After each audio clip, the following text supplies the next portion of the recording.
Hey all, it's Ian here with the Sports Card Side Hustle, coming to you to do a quick review and demo of Market Movers X, which is a new and improved and evolved app from the guys at Sports Cards Investors. So I like it, but yes, it definitely needs some feedback and review and thought of whether the different subscription levels are worth it and which one you might want to use. So I'm opening right here. I'm doing that full subscription for the highest level of data for the $1 for the first month. That's the special going on right now. We can give you that special. The coupon code is SIDEHUSTLE1 if you go in to sign up for this. So if you look at the page I have my app opening up to, this is my collection. So this is all data I've added for cards that I have in inventory right now. And that's just where mine opens to, but I want to review and demo from left to right. So if you go to my hub, that starts where kind of at the bottom it's showing some saved favorites I've had over the years and using their apps. But you have two options here. You can enter a card name right here. So if I go into the PSA app, which I like to have that open all the time when I'm doing different using data to input into my app, because I can just take data from actual cards I have graded and I can just copy and paste, right? So you see I have the description, I just hit copy, I can put that right in here. But I'm going to show you a little quirk here. Doesn't come up because that first edition is weird. So just learn some of those quirks. If I backspace and I get rid of the way they spelled first in the PSA app with a 1 and an ST, it does come up with Dwayne Wade's 2003 Topps Rookies, number 225, and the first edition is the first choice. So I can go ahead and click on that. That was in a grading order I just had with a friend that I did recently. And you can see the most recent sale of that, 680, and the sales that it was in recent months. It goes back 6 months by default, but you can go into your settings and change that. I can quickly go in and change the grade. I can see a PSA 9 and what the grade is. I can see a PSA 8. Here's the part I like. If I go into a PSA 10, I click in that and I go to add to my collection. I can put the date and the price that I paid for that card, and then I can see have I gained equity or value? Is it improving, going up or down? Is it a good time to sell? I can monitor that. So if you go, what I actually do, if I go into price, I enter the price that I paid raw because I buy all my cards raw, but then I add the grading fee. So if I paid $200 for a card, $50 for grading, then I put $250 and I put the date right in there that I got it in eBay and I know how it's doing. So if we go look at, I didn't save that, but if we go look at my collection, right now it's sorted from my least total value to worst. So you can see some cards where I've gone wrong, right? A few years ago, I bought a Kevin Garnett dirt cheap, the rookie, hoping to be a 9 or 10. Still have that in my inventory. It's only worth $5. But I have it sorted by total value here. If I scroll to the bottom, right, they keep getting, keeps adding and updating. There's some that have no data because they haven't had a sale record of that card.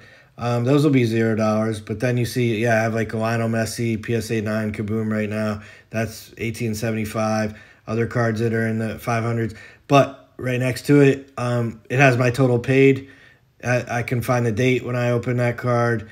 And then I can make decisions on that, right? If I got this downtown, I paid $205, including the grading, and then it's a PSA 10, and that's most recently sold for up near 400, I think. So anyway, so you can see the differences and the dates compared to what you paid. That's the hub. But the other cool part about the hub, if I go ahead and use the camera, I can do it all through automation, and I don't have to type anything. I can do this in that hub, and it's found exactly my card, that PSA 9. I can go in as soon as I get this card out of grading, and I can take that photo.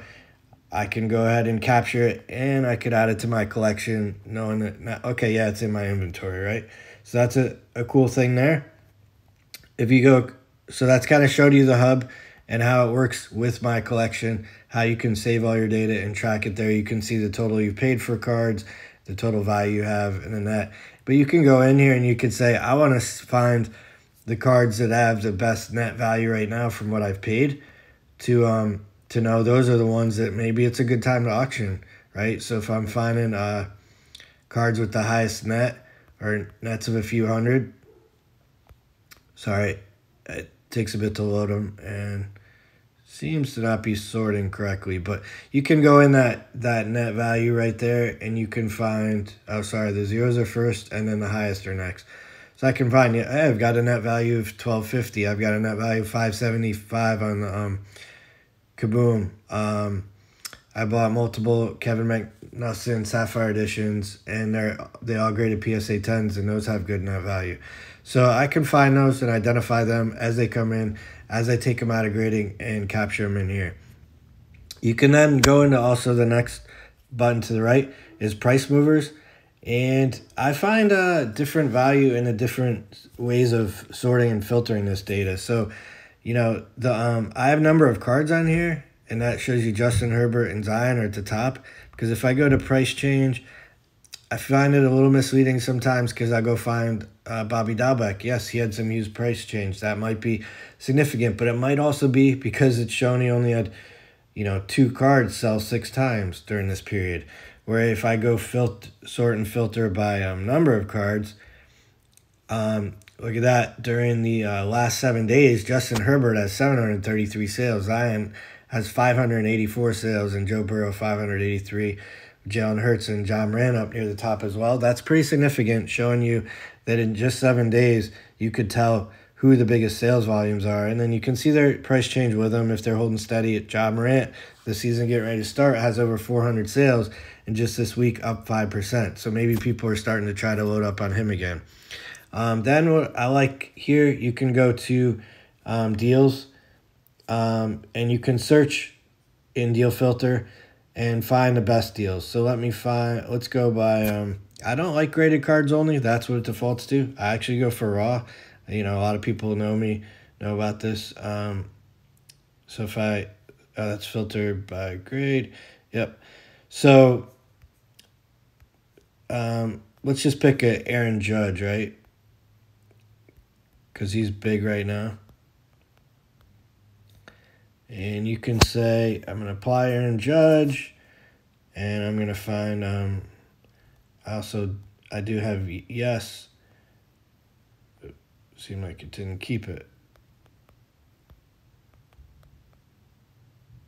And Judge. Got to get that check mark, then hit apply, right? And then filter by grade. There's raw. It depends on the player you pick and the choices. It has to have it in that data. So when I pick raw and apply, I'm just saying at or below the average last sale. So it's going to show me anything below average sale prices. But I like the results I get. Here's 2017, his Topps Chrome Refractor. Here's a guy, he's got to buy it now for 22% below the last recent average sales price, and he accepts offers. So watch this. I can go into my eBay, and I could say, oh, there's the card. Anything wrong in the description? Not finding any problems. And I can try to make a deal on that card knowing that I'm already below market value, right? So that links you right into the eBay, brings you some automation. This is all the Moble app. I will give a demo and review. Those are the 4 tabs: the hub, the collection, the price movers, and then the deals. I'll give a review later in the week about the entire suite of tools, or Market Movers X, from the web version as well, and the desktop version. There are some more capabilities there, such as the ratio tool. But thanks for keeping an eye on this. Check me out on Variety Trading Cards. Give some input, feedback on this tool, what you like, don't like. And check out the deal. If you go to trying to subscribe, you can get it through our coupon code, SIDEHUSTLE1, $1 for the first month at Market Movers X. Thanks all. Have a good week.